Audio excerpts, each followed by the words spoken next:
Bakka nagaan gara viidiyoo kanaatti dhuftanii kun tuutoriyaalii koorsii sooshaal antiroopoolojii irratti isiniif kennamaa turedha. Chaaptar 4 paartii isa dhumaarra jirra. Paartii sadaffaa kanaan xumurra. Paartii isa dhumaa kanaanii age based vulnerabilityidha kan wajjin ilaallu jechuudha. Gartuuwwan sababii umurii isaaniitiif saaxilamoo ta'an hawaasa tokko keessatti waa'ee kanaati jechuudha. Paartii kanaan immoo kan wajjin ilaallu tuutoriyaalii faana wajjin kan turran oliyaa obboleessa keessan oliyaa baratichadha. Hamma dhumaatti akkana faana taatan immoo sun affeereen jira. Kallattumaan gara tuutoriyaalii keenyaatti deemna jechuudha. Age based vulnerability. Egaa paartii darbe keessatti gender based marginalization ilaallee turre. Paartii lammaffaatiin immoo waa'ee marginalized occupational groups ifa ilaalle. Amma immoo sababii vulnerabilitiin immoo saaxilamoo ta'uudha, exposed ta'uudha jenneerra. Hariif attaakiidhaaf miidhama tokkootiif waan ta'e tokkoof saaxilamoo ta'uudha. Vulnerabilitiin sababii umurii isaaniitiif gartuuwwan saaxilamoo ta'an jiru jechuudha. Miidhamaaf saaxilamoo ta'an. Age-based vulnerabilities susceptibility of people and especially children. Amma age-based yommuu jennu ijoollee fi daa'immanii fi namoota dullooman maanguddootadha. Kanaaf saaxilamoo kan ta'ani to different forms of attack, physical injury, miidhamawwan qaamaa adda addaatii, emotional harms, miidhamawwan miiraa xiinsammuu adda addaatiif saaxilamoo ta'u jechuudha. Daa'immanii fi maanguddoonni yeroo baay'ee sababii umurii isaaniitiif jechuudha. For example, children and older people. Fakkeenyaaf daa'immanii fi namoonni older people immoo jennu baasee waggaa 60 isaa ol warra ta'an jechuu keenyadha. Waggaa 60 isaa ol warra jiran are exposed to possibilities of attack. Miidhamoo ta'u, even yeroo waraanaa miidhamoo ta'u, yeroo beelaa miidhamoo ta'u, yeroo hongee miidhamoo ta'u, warri kun jechuudha. Sababii umurii isaaniitiif attaakiiwwan akkasiitiif miidhamoo saaxilamoo ta'u, haara mistreatment sababii maaliitiif? Because of their age, sababii umurii isaaniitiif jechuudha. As a result, vulnerable persons or groups need special attention. Sababii kanaatiif eegumsaa fi attention addaa, xiyyeeffannoo addaa barbaadu jechuudha. Groupiin kun protectionii addaa, supportii addaa, gargaarsa addaa isaan barbaachisa. In this section, we discuss some example related to children and older people jechuudha. Fakkeenya tokko kaafni ilaalla sekshinii kanaaf kutaa xiqqoo kana jalatti. Children discrimination and vulnerability kan daa'immanii jalatti kan laallu saaxilamummaa daa'immanii. Discrimination qoodamuu kan immoo dabaafamuu isaanii fi saaxilamoo ta'uu isaanii daa'imman jechuudha. Children boys and girls jechuudha. Saalii lamaanuu exposed to some harm and abuse in the hands of older people. By the way, daa'imman jechuudha. Daa'imman dubartootaa warri ta'an, girls warri ta'an waan lamaa fi kan isaan saaxilaman tokko sababii umurii isaaniitiif daa'imman dubartoota warri ta'an jechuudha. Tokkoffaa sababii umurii isaaniitiif daa'imadha. Lammaffaa immoo sababii saala isaaniitiif dubartii yoo ta'an jechuudha. Kanaaf caalatti miidhamoo eenyudha immoo jedhamtanii gaafatamtan daa'imman dubartoota ta'an jechuudha. Daa'imman dubartoota ta'an waa lamaaf saaxilamu jechuudha. Kanaaf sababii umurii isaaniitiin immoo dhiirris ta'e dubartiin daa'imman yoo ta'an sooshaal haarmii akkasuma immoo abbiizii tokko saaxilamoo ta'u. Waraanaaf ta'uu danda'a, sababii hongee waan adda addaa kanaaf saaxilamoo ta'u. However, young girls are exposed to double marginalization jechuudha. Akkuma isin jedhe and discrimination because of the gender jechuudha.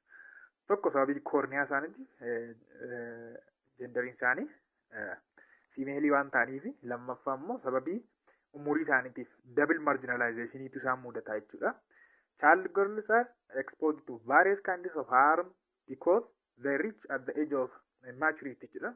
Child girliin egaa harmii adda addaatiif daa'imman dubartoonni kun miidhama adda addaatiif immoo exposed ta'an yommuu saaxilaman ni argina. Hamma maachuritii gahanitti yookaan hamma bishaatanitti, hamma umurii maachuritii yookaan bilchinaarra gahanitti jechuudha. Fakkeenyaaf child marriageidhaaf yookaan immoo early age marriage dha jechuudha.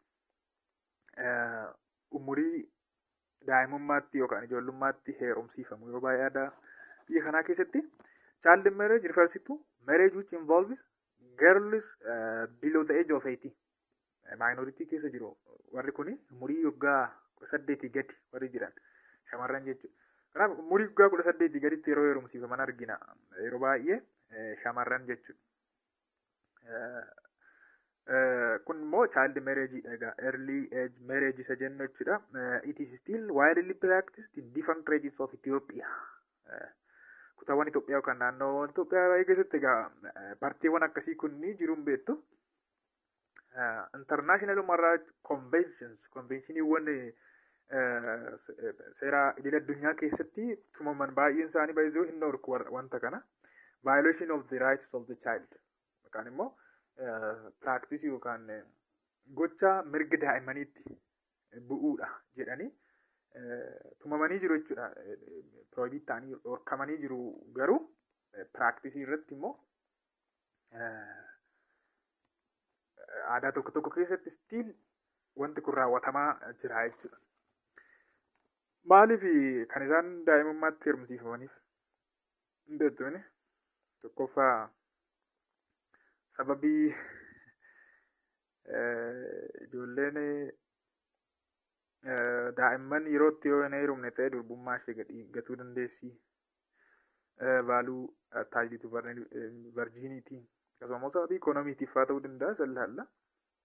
Sababii just bakka dhiira birrii qabu wayitti heerumsiisanii ofiis immoo fayyadamoo ta'uudhaan cinaadhaan fayyadamoo ta'uudhaaf sababii kanaatii fi kan isaan daa'imummaatti heerumsiisan yeroo baay'ee aadaa barmaatilee miidhaa fidanidha baay'isonni kuni. It is an illegal practice according to the Criminal Code of Ethiopia.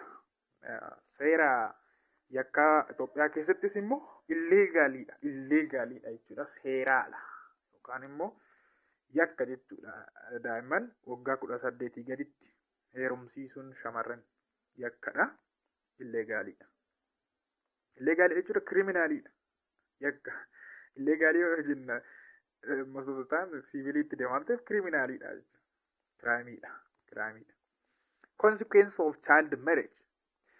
Consequensiin yookaan bu'aansa maalidha? Maal dhalchuu danda'a wanti kun? Daa'imman umurii malee heerumsiisuun kun. Young girls enter into marital relation when they are too young to give their consent to get married. Tokkoffaa amma meereejii yookaan gaa'ela keessatti konsentiin baay'ee barbaachisaadha. Konsentii malee gaa'elli tokko voidiidha. Konsentii yoo hin jiraanne jechuudha. Kanaaf jecha daa'imman immoo waggaa 18 gadi kan jiran konsentii isaanii yookaan fedhii isaanii laachuu hin danda'an jedhamee asiyuun godhama. Waan ta'eef kanaafidha tokko jechuudha kan dhorkame. Young girl intertu marital relation yeroo hariiroo gaa'elaa kana keessa yommuu galanii umuriin isaanii ganaa ijoollee yeroo ta'an yeroo konsentii isaanii yookaan fedhii isaanii laachuu hin dandeenyettidha jechuudha. Fedhii warraatiin jechuudha. Child marriage inhibits girls' personal development. Personal development isaanii maal godha? Child marriage yookaan gaa'elli yeroo malee jechuudha ni miidhaa jechuudha.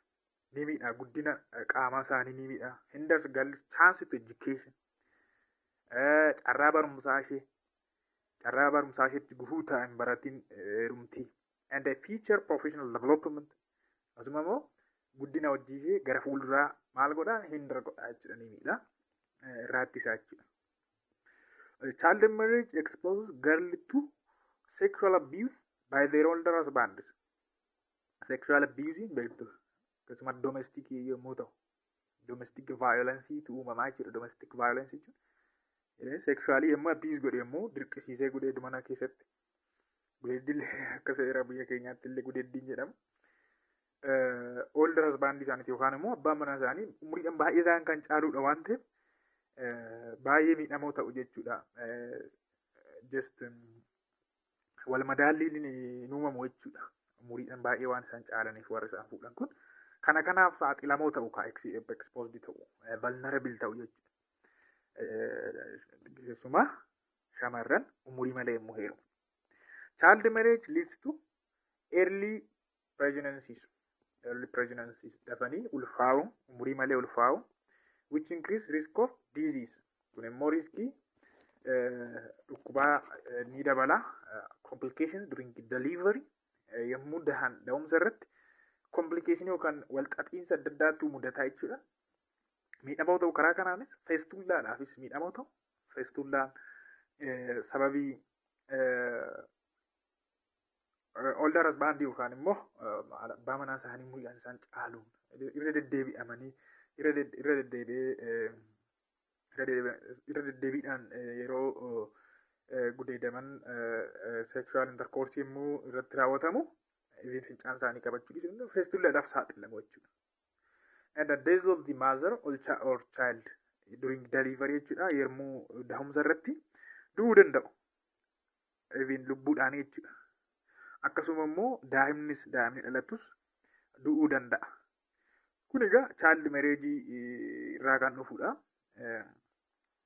Early marriage irraa kan dhufudha. Umurii malee heerumuu irraa jechuudha. Umurii malee gaa'ela dhaabachuu irraa waan dhufudha. Factors encouraging child marriage. Maaltu akka faaktarii akkamiitu jajjabeessa jechuun umurii malee akka isaan heerumaniif maaltu isaan kakaasa? Isaan kakaasa jechuun hawaasa miti hamma kan isaan heerumsiisutu isaan konsantii isaaniitii aladha kan isaan heerumsiifamanii. Faaktariiwwan tokko jiru. Sooshaal noormiin keessumaa sooshaal noormii yookaan bartiiwwan hawaasaa tokko jiru. Social norms contribute a lot for the continuation of child marriage in many parts of the world jechuudha. Kutaa addunyaa baay'ee keessatti social norms yookaan bartiin hawaasaa tokko daa'imni akka ijoolleen yeroo malee umurii malee akka isaan heeruman godhu.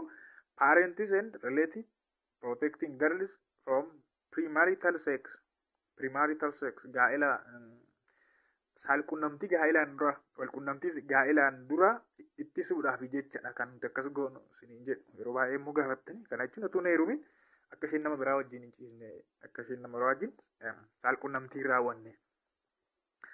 Premarital sex and the pregnancy would expose the girl and their family to social exclusion in many parts of Ethiopia. Egaan premarital sexin yookaan seksiin gaa'elaan dura saalqunnamtiin gaa'elaan dura akkasumas pregnancy yoo ulfoofte manatti jechuudha utuu hin heerumin yoo ulfoofte maatiin maal ta'a? Social exclusion isa mudata. Maatiin jibbama hawaasa irraa dhiibamuu danda'a sababii kanaaf. Intalli isaanii manatti heerumte.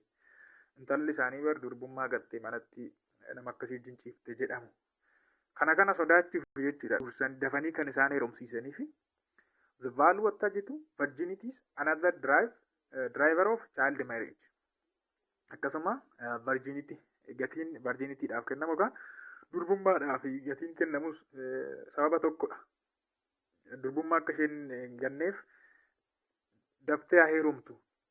Umurii gubaa sanarra utuu hin gahin daftee haa heerumtu. 12tti 11tti 16 gaditti 15 gaditti yeroo heerumsiisan arginaa jechuudha. Because of this, parents inclined to marry off their daughter before the girl reach at the age of puberty to avoid the possibility of premarital sex and pregnancy jechuudha. Maatii baay'een egaa kan isaanii umurii puberty yookaan umurii ga'eessummaa kanarra utuu ga'in umurii dardarummaa irra utuu hin ga'in shamarri tokko kan isaan gurguraniif to avoid premarital sex. Saalqunnamtii gaa'elaan dura maal gochuuf? Hambisuuf akkasuma pregnancy manatti ulfaa'u tun heerumin ulfaa'u hambisuuf sababii kanaatiif jechuudha. Community members influence unmarried teenage girls to get married as early as possible. Hamma danda'amaa ta'een dafanii akka isaan heerumanidha kan isaan influence godhani. They do this through social pressure including insulting unmarried young girls. Inni arrabsamu yeroo baay'ee akkuma argitani yoo isheen daftee heerum manatti haftuu maalii dhumni soorii irra deebi'ee arrabsee yoo ta'eef kanaaf arraba sana baqachuuf jecha egaa haftuu jedhamuu dhiisuuf jecha isheenis immoo dirqamtee influence taatee yeroo itti heerumtu argina. Economic causeidha kan biraan social normiin hin jira jennee jirra. Social normii keessaa pre-marital sex pregnancy ilaalle akkasuma value attached to virginity ilaalle. Inni lammaffaan economic issue dha. Faaktarii lammaffaan jechuudha. Economic issue diinagdeedhaan waa wal qabatu jechuudha. Dhimmoota diinagdee. Among the major factors that drive child marriage. Shamarii tokko umurii malee akka isheen heerumtuuf faaktarii tokkodha. Kunis in many areas of Ethiopia, marriage provides economic security for young girls. Economic security. Eegumsi dinagdee jechuun yommuu heerumte bakka of dandeesseetti jedhama. Yookaan immoo abbaa qabeenyaa dhiira qarshii qabutti birrii qabutti yommuu heerumsiisan fuuldura isheetiif bultii gaarii ijaarrattee itti bultii haa ijaarrattu jedhu sababii kanaati. Sababii ikoonomiitiif ifin cinaadhaanis immoo ofiifis immoo fayyadamoo ta'uuf immoo kan akkas godhan jiru. Mucoo daa'ima dhiira mucaa abbaa qabeenyaatti heerumsiisanii jechuudha. Economic issue fi social normiidha jechuudha. Faaktarii ijoon. Marginalization of older persons dhumarra kan laallu sababii umurii isaaniitii fi warri marginalized ta'an warra vulnerable ta'an marginalized jechuudha iyyuu vulnerability jennee gaariidha. Vulnerability dhalaalaa kan jirru waan ta'eef jechuudha. Exposed kan ta'an saaxilamoo kan ta'an sababii umurii isaaniitiif. Isaan keessaa tokko daa'imman laalle lammaffaan immoo maanguddoota jechuudha. Age-based marginalization also affect older people. Namoota umuriidhaan dulloomanillee affect ni godhaniifidha. Negatively affect ni godha. The phrase older persons gaaleen kun maal mul'isa? Older person yommuu jennu namoota waggaa 60 fi isaa olii. Refers to adults with the age of adultiidhaan umurii kanarra kan jiru ga'eessa tunta kan nama dulloome waggaa 60 fi isaa ol warra ta'an. The number of older people is increasing globally. Akka addunyaatti maanguddoonni dabalaa dhufaniiru. Sababii qoricha argameef ta'uu danda'a. Sababii kunuunsi xiqqoo dabaleef ta'uu danda'a. Maaliin sababii kanaatiin maanguddoonni amma duriirra amma tokko dabalaa dhufanii jiru. According to the estimation of United Nations 2009 akka United Nation dhaabbanni mootummoota gamtoomanii akka mul'isutti qorannoon isaanii akka mul'isutti the number of older people will increase to 2 billion by 2050 2050tti biliyoona 2 dabalama jedhame biliyoona 2 dabala jedhamee jira egaa ingeenyatti amma ganaadha nu hafa 20 nuafa gana gaddim torba maaltu nuafa 80% of the 2 billion older persons would live in low and the middle income countries. 80% kan ta'an kan parsantii dhibbantaa gara 80 kan ta'an jechuudha. Naannoo kam jiraatu biliyoona 2 kana keessa jechuudha. Naannoo low and the middle income countries biyyoota galiin isaanii gad bu'aa ta'ee fi giddu galeessa ta'e naannoo sanadha kan isaan jiraatan. Kana jechuun biyyoota developing countries warra ta'an fi immoo xiqqoo warra fe'uu qaban naannoo sana jiraatu. Guddoonni baay'een. This means Africa would have a large number of older adults. Kana jechuun egaa African developing country biyyoonni Afrikaa baay'een isaanii waan ta'eef Afrikaan adultiidhaan beekamti. Large number of older adults after 30 years jechuudha. Waggaa 30 booda maal taati? Afrikaan older people'dhaan beekamtuu yeroo taati jedhamee estimated godhamee tilmaamamee jira jechuudha. Waggaa 30 booda maanguddootaan akka isheen beekamtu baay'ina maanguddootaati. Ethiopia the second populous country in Africa. Amma beeku lammaffaa ta'uu ishee baay'ina ummataatiin. Would also have millions of older persons after 3 decades. Kurnanoota sadii booda Itoophiyaanis namoota maanguddootaan akka beekamtu yookaan baay'ina maanguddoota baay'ee akka isheen qabaachuu dandeessuudha jechuudha. Waggaa kurnaanota sadii booda keessumaa jechuudha. Amma kurnaanota lammaffaa 2000 kurnaanota lammaffaa fixaa jirra. Naannoo 50 maal keessa jechuudha. Walumaa gala fuula dura Afrikaan older people baay'ee akkasiin qabaattu mul'isa. Qorannoon UNA kun jechuudha. People's attitude toward older people is older person is changing over time in Ethiopia and all over the world. Guutummaa addunyaatti Itoophiyaatti ilaalchi namoota manguddoota kanaaf qabanii jijjiiramaa dhufee jira hamma tokko. Older men and women have been respected across Ethiopian cultures. Aadaawwan Itoophiyaa baay'ee keessatti kabajamaa dhufanii jiru hamma tokko jijjiiramni jira jechuudha. Meenii fi wumeniin manguddoonni jechuudha. Dubartiis ta'e dhiirri. Older person have been considered as custodians of tradition. Custodian jechuun jira guddiftu yookaan immoo kan itti fufsiisan jechuudha. Aadaa itti fufsiisu culture, tradition, tiksituudha jechuudha. Tiksituu aadaati. Tiksituu seenaati jedhamanii beekamu. Tiksituu namoonni manguddoonni kun jechuudha.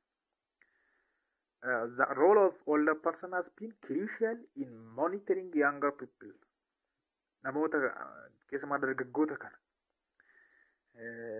teenage irra warra jiran kana monitor gochuu irratti, mentor gochuu irratti, gorsuu irratti gahee olaanaa taphatu jechuudha. Crucial roleidha kan isaan taphatanii. Resolving disputes. Qonnaa taanuu keessatti keessumaa ilaalla. Manguddoonni walitti bu'iinsa furuu keessatti gahee guddaa qabu. And restoring peace across Ethiopian cultures. Nagaa yemmuu isaan deebisan. Nagaa badee ture yemmuu isaan deebisan. Walitti bu'iinsa yemmuu furan. Manguddoon Itoophiyaa keessatti gahee akkasii kana taphatu jechuudha. Aadaa ni tiksu. Seenaa ni tiksu. Walitti bu'iinsa ni furu. Walitti bu'iinsa immoo restore ni godhu. Ni deebisu jechuudha. Walumaa galatti chapter 4 goolamnee jirra kabajamtoota maatii miidiyaa dirree barnootaa chapter 4 jalatti waa'ee konseptiiwwan sadii kan laalle marginalization, vulnerability fi minority jechuudha. Xumurree jirra miniire baay'ee gaariidha. Chapter 5 dhaan walitti deebina. Ammasittuu nagaan naa tura miidiyaa keenya miidiyaa jaallattanii hordoftanii dirree barnootaatiif haaraa warri taatan immoo sadarkaa gochuu akka hin daganne. Baay'ee isinan jaalladha immoo.